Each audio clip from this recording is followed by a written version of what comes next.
Welcome to Footnote. I'm your host, Maggie LaMonica, and today we're privileged to have with us the author, Dr. Jill Carroll. She's written a book called A Dialogue of Civilizations, and this powerful book takes us on a journey into the level of resonance between Islam and the West. In her book, Dr. Carroll discusses the ideas of Fethullah Gülen, an influential Turkish intellectual and scholar of Islam, and finds echo in the context of larger humanity. Thank you so much for being here, Dr. Thank you, Maggie. I'm glad to be here. Tell us about your background and what inspired you to write this fabulous book. Well, background's a long story. We could do a long show on that, but in terms of my scholarly background, I mean, that's really what inspires me to write. I am a specialist in religion, in the religious studies. I have a PhD in that. I'm a college professor, and when I first encountered the ideas of Fethullah Gülen, I was immediately impressed and blown away by the kind of connections that I saw in his work and some of the other work that I've done and was familiar with just from being a scholar in the humanities. And so that really was the beginning thing, the germ that inspired me to write the book. Okay. Tell us a little bit about Gülen and his philosophy and how this all kind of started to come together in a cohesive form. Yeah. I learned about Gülen not from reading his work at all, but from visiting Turkey in December of 2004. I was part of an interfaith trip of people from the Houston, Texas area and maybe a few people from Oklahoma and others, and we were on a trip for about 10 days. We went to Turkey, and we visited all over Turkey, but we visited these schools and hospitals and things, and I learned later that they are all run by people who are inspired by Mr. Gülen's ideas. And so I thought, who is this person? And so when I got back, I began to do my research, and I discovered this whole career, this man and this whole career of his as a scholar and as an imam, as a preacher in Turkey, and this whole body of work. And so I began to do this work and read his work, and was very impressed with his ideas. He's a classically trained Islamic scholar coming from the Sunni tradition, which is the largest body in Islam. And it's very powerful stuff. You met him. I did meet him. I was very fortunate and honored to meet him about a year ago. And you had a couple of interactions. I did, yeah. It was actually it was September of 2006 when I met him, and he. The group I was with, a small group, we flew in and went to visit him, and he was very gracious with us. He stayed up late because our plane was late and it was storming, and it took us several hours longer to get to him than we thought. And he was very gracious and stayed up and waited for us to come so we could eat dinner together. And then we had a breakfast with him the next morning, and I was very honored to meet him. And when I did meet him, I knew I could feel that I was with someone very special. He has a very calming spirit, and he's funny. He's got a sense of humor, which is always nice. It reminded me of the Dalai Lama, because the Dalai Lama is a very calming, peaceful person, and he's also very funny.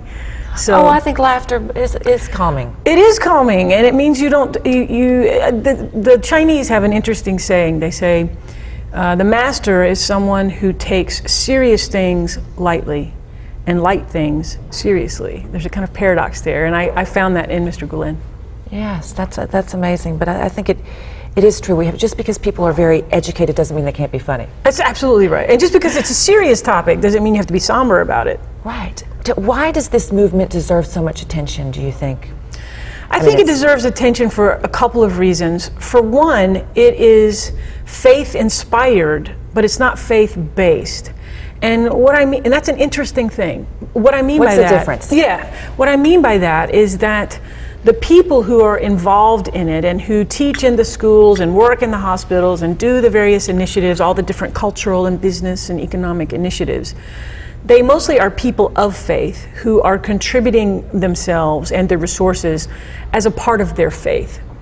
So it's faith-based for them, but it's It's faith inspired by them, but it's not limited to people of faith. It's for everyone, and it's not about converting anyone to a particular faith. In this case, it's Islam. It's not about trying to make the world Islam. It's just about trying to make the world a better place, a place of respect and tolerance, and to educate people to be people of conscience, to think about virtue and to develop virtues in themselves, and to be people of virtue in their community. So while it is sort of faith inspired on the part of the individuals, it's not a faith-based platform. It's a transnational civil society movement. It's not a faith movement. It's not about really converting. It's not about converting anybody at all. So it's just very broad. So I think that's very notable, because that's a very interesting combination. The second thing is that it's very large. Some estimates say there are something like 1,000 schools in operation right now throughout the world, actually. And Mr. Gülen has now inspired 3 generations of people in Turkey. So it's beginning to have critical mass now. And this is important, though, too, again, that part of the reason when you say faith-inspired, not faith-based, part of the big problem in the world today is that people say, well, if you're not doing what I'm doing, then you're wrong. That doesn't, we can all be different and still united on one front as far as humanity. Absolutely, yeah. That's because key. Exactly, it's central, because we can have connection because we have common concerns. We all have concerns about having a peaceful society so that we can live our lives and be happy. We all have concerns about educating our children to be the adults that they are meant to be and to come into their perfection. We all have ideas about how to make our society safe and productive and communal. These are common human concerns of people everywhere. Everywhere. Everywhere. No matter who you are, no matter where you're from. Exactly. You and I were talking earlier about we have some similarities in our past, but no matter what continent you're on, we all have the same, we all have feelings. That's right. We all want That's we right. all want the same things. And at the same time that we have those concerns, you know, there are differences. And we are different. But those things don't have to be a barrier to relationship. We don't have to be afraid of our differences. We can unite on those. And you say in your book that people are very scared of getting out of their comfort zone if something's, and if it's unfamiliar to them, then they just shut it out. So let's talk about that a little bit and how frightening that is.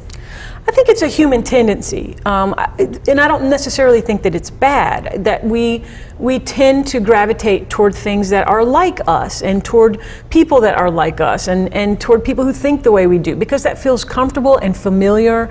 If it's, say, something we grew up in, I mean, the deep grooves of our consciousness are made in that context. So I don't think it's wrong of us that we tend to gravitate toward things that are similar. However, we don't live in a world where everyone's the same. We live in a world where everyone is different. We pray to different gods, we have different lifestyles, we have different worldviews about life and the world and reality and what we're supposed to do here and how we're supposed to be.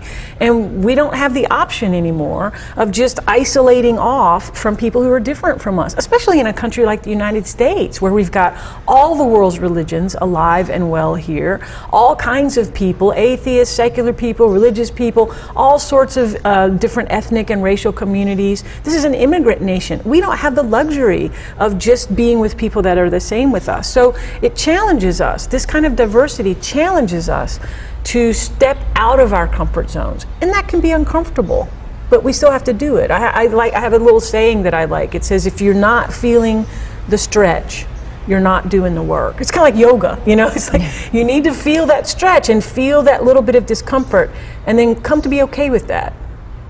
And it might be discomfort in the beginning, but again, then it's also so enlightening, and it's really, really special to kind of get out of your comfort zone. And again, we go back to that thing that even though it's different, at core, we're all really very, very similar. Yeah, we're very much the same. And it can be empowering when we step out and we take the risk, step out, connect with someone who's different, and then see that it actually can be okay. Then it's like, okay, well, good. I can be empowered in this situation. I don't have to be afraid or freaked out or scared that people are different. I can just be with that and just learn that actually we can find connection even though we're very different. We can always find a human connection, yeah, yes. We're humans. We can find a human connection. And we need to act like it. In your book, you group him with several other really notable... Big-time notables. Big-time notables. How'd you... go down that path? I put him with the greats because in my career as a college professor, I've taught these people for 20 years. The great people of world thought, not just the West, but world thought. Confucius from China, Plato, which is also Socrates, they're together there. Immanuel Kant, great Enlightenment philosopher, Jean-Paul Sartre, French atheist existentialist, John Stuart Mill, British social theorist. And these are people, along with scads of others, that I've spent my career teaching in colleges and universities, and I love their ideas. I love philosophy, I love world philosophy, looking at how different philosophers from around the world and thinkers and scholars attack the questions that are central to what it means to be a human. You know, how did we get here? Who are we? What are we supposed to do now that we're here? How are we supposed to live? How do we deal with death? What are we supposed to give ourselves to? How do you define the good? How do you raise up people? How should we become the people we're supposed to be? And so these are the ideas that I love about world philosophy. And when I read Mr. Gülen, I see that he's concerned with those exact same ideas as that I've been spending my time with in my career with for 20 years. So some people say, well, are you saying that Gülen is as great as Plato? You know, I mean, these are the big names of world philosophy. And I said, well, I'm not saying that or not saying it. That's not really the point. I wanted to bring Islam into this conversation.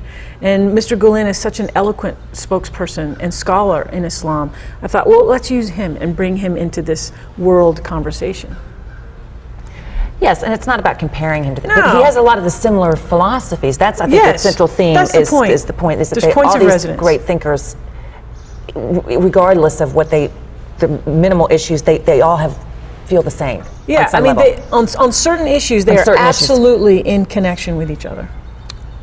Tell us about, there are 5 major themes, dialogue themes in your book, and you know, and we start with inherent human value. Let's talk about those and how you came to that.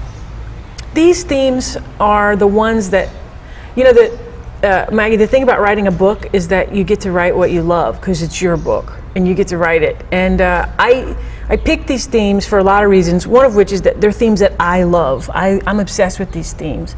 And so I picked them, but I also think that as a set of 5 themes, they hang together really powerfully. And so I start by putting Mr. Gülen and Immanuel Kant into a dialogue around this issue of inherent human dignity and moral worth. Because for myself, I think that if we are to have a workable world society that's good for people, that's good for everyone, where everyone can feel as safe as we can feel, then you have to begin with that commitment. The commitment that says every human being has inherent worth. Every human being.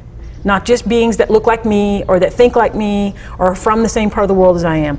Every human being has inherent moral worth. And to me that seems like a groundbreaking thing, like the basis of if we're going to have a peaceful society in a global sense. So I thought that was the most important thing to start with. And then that transitions to the next chapter, which is Mr. Gülen in conversation with British theorist John Stuart Mill on the notion of freedom. And so that's unpacking this notion of, you know, once we've acknowledged that human beings have inherent worth, there are many things that make human beings special, but what is the one thing that if it's hampered, it minimizes our human potential? And it's freedom. Freedom of thought.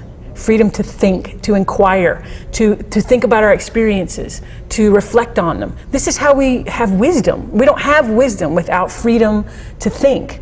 And to, I mean, we'll have experiences, but if we don't have the freedom to talk about them with other people, to join together with others and discuss them, and to process them, and to write about them, and express those to the larger community and have a discussion, this is what it means to be human. And so freedom of thought seems very central there. And I think that we can see even historically that in societies or political structures that clamp down heavily on freedom of thought, that's a dying society. It may live for a short time because of the strength of the muscles and the weapons of the rulers, of the dictators, but a society that over time clamps down on people's freedom to think.